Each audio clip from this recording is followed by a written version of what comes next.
بسم الله الرحمن الرحيم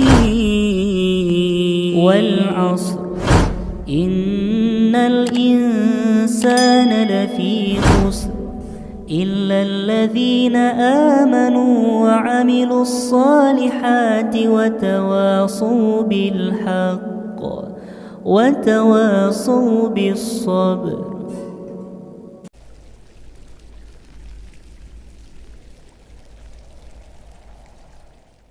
Kaum muslimin yang dimuliakan oleh Allah Subhanahu wa taala, maka selanjutnya setelah kita mengetahui berapa jumlah jin yang ada dalam tubuh manusia tersebut, maka kita tanyakan kepadanya, apakah kamu bekerja sama dengan tukang sihir?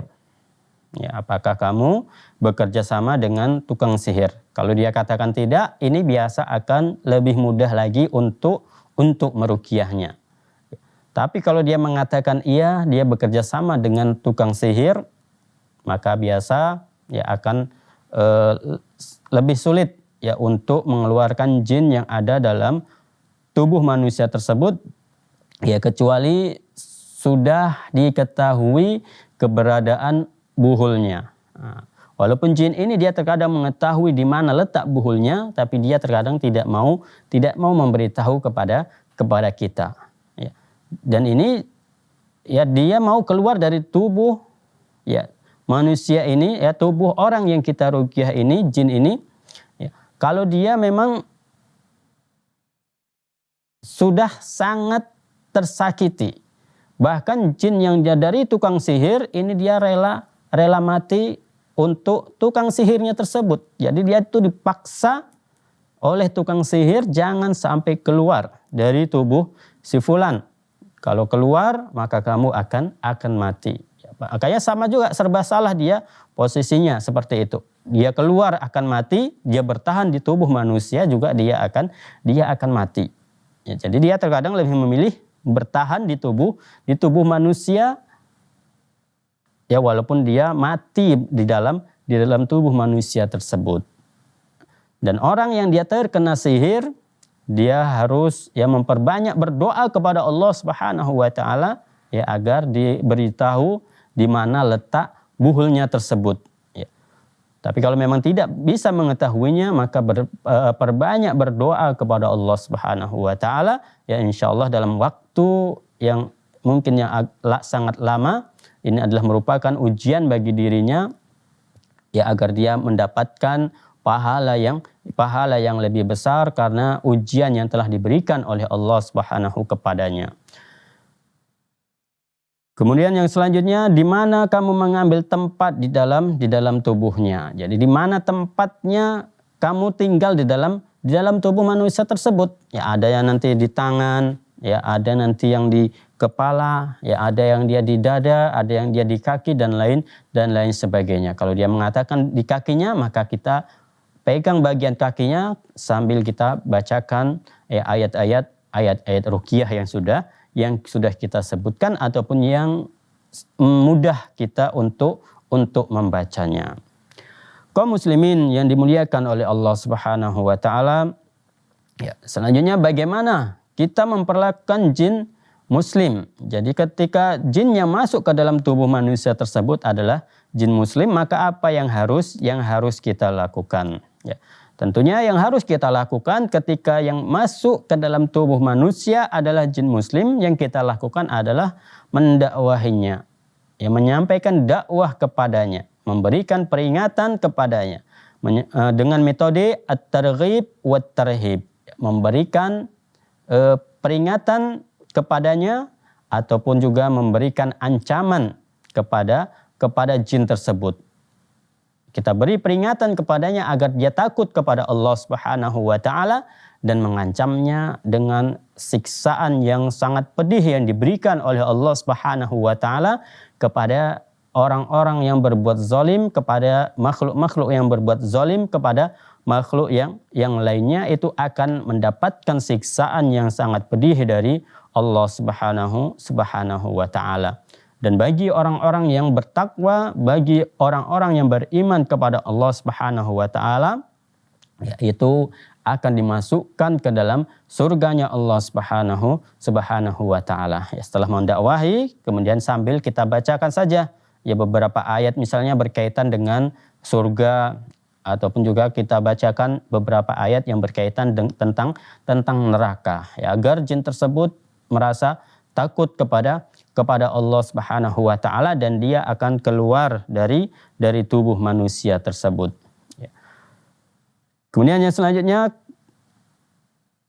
ketika memang dia misalnya ingin keluar ya, ataupun dia mengatakan ya dia akan keluar ya, maka kita bisa mengambil ya janji dari jin tersebut ya, perjanjian kepada jin tersebut ya, dengan ucapan bisa dari lafaz kita, bisa juga kita mengikuti yang ditulis ataupun yang disampaikan oleh Syekh Abdul Salam Bali ini, yaitu dengan ucapan misalnya, aku berjanji kepada Allah akan keluar dari tubuh ini dan tidak akan kembali lagi juga ke tubuh kaum muslimin yang lainnya.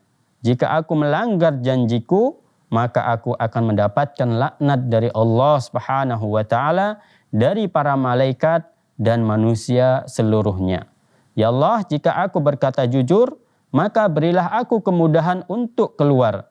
Namun bila aku berkata dusta, berilah kemampuan pada orang-orang mukmin untuk mengalahkanku, dan Allah menjadi saksi atas ucapanku ini. Ya, ini bisa ya, sambil kita tuntun jin tersebut ketika akan keluar dari tubuh manusia. Kita ajari dia dengan ucapan ini ataupun ucapan-ucapan yang semisal dengan ucapan yang ini.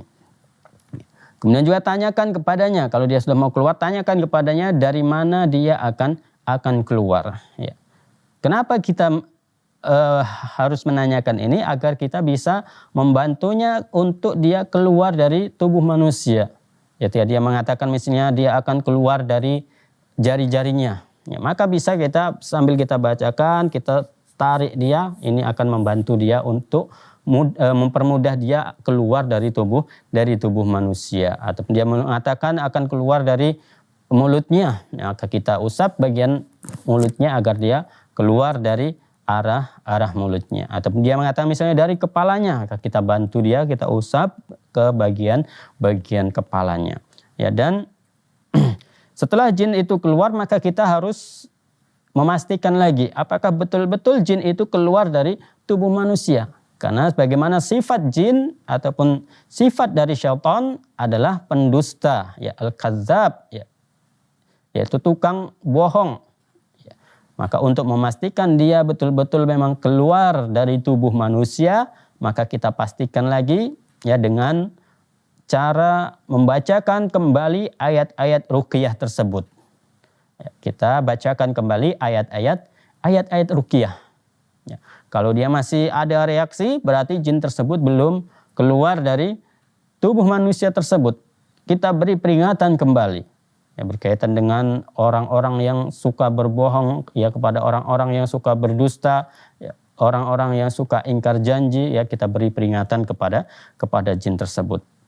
Ya, tapi kalau ketika kita bacakan kembali kemudian tidak ada pengaruhnya apa-apa, ya, maka berarti memang jin tersebut itu sudah keluar ya dari tubuh manusia tersebut. Kemudian selanjutnya, bagaimana cara kita memperlakukan jika jin tersebut adalah jin kafir ya, ataupun jin non-muslim. Ya. Maka sebelum melakukan apapun, hendaklah kita memaparkan secara gamblang, terutama sekali adalah tentang agama Islam ini. Jadi kita dakwahi dia berkaitan dengan keutamaan-keutamaan dari ketika dia masuk ke dalam agama Islam, ya, keutamaan-keutamaan ketika dia masih dalam ketika dia mentaati Allah Subhanahu wa taala, pahala yang akan didapatkan ketika dia melakukan amal soleh dalam keadaan Islam, ya, kita dakwahi kepada jin tersebut.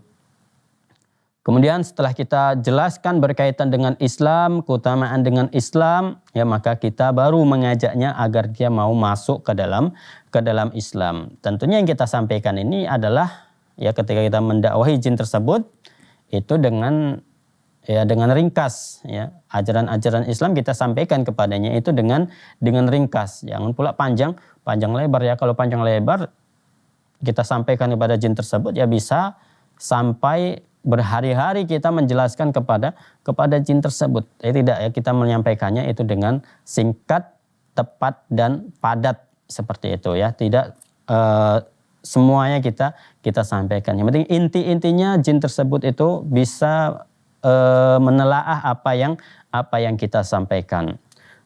Dan ketika kita mengajaknya masuk ke dalam Islam itu juga tanpa paksaan.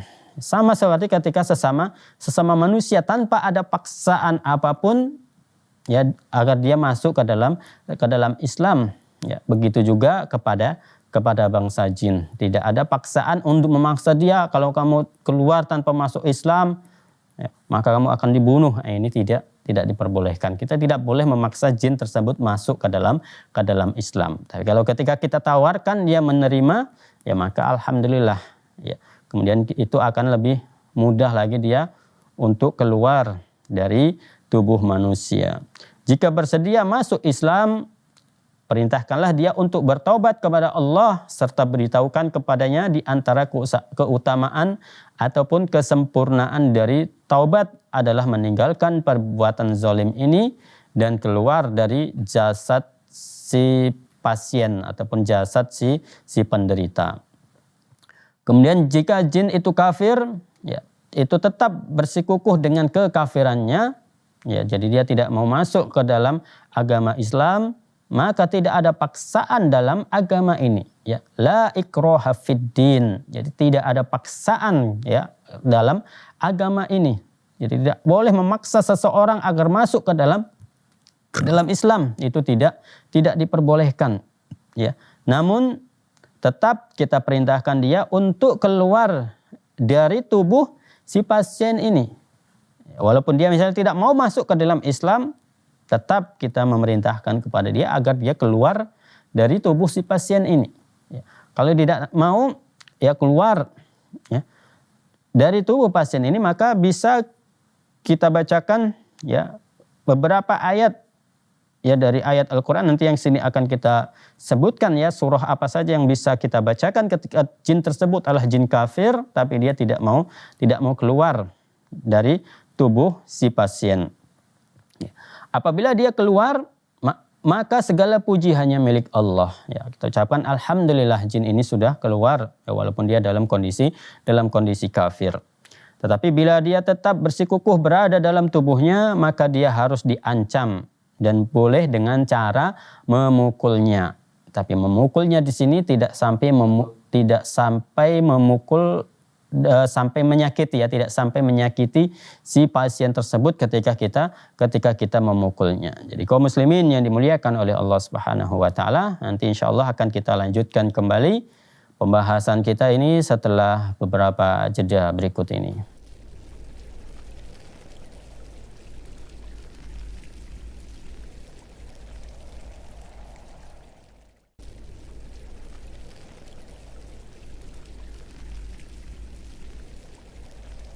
الحمد لله رب العالمين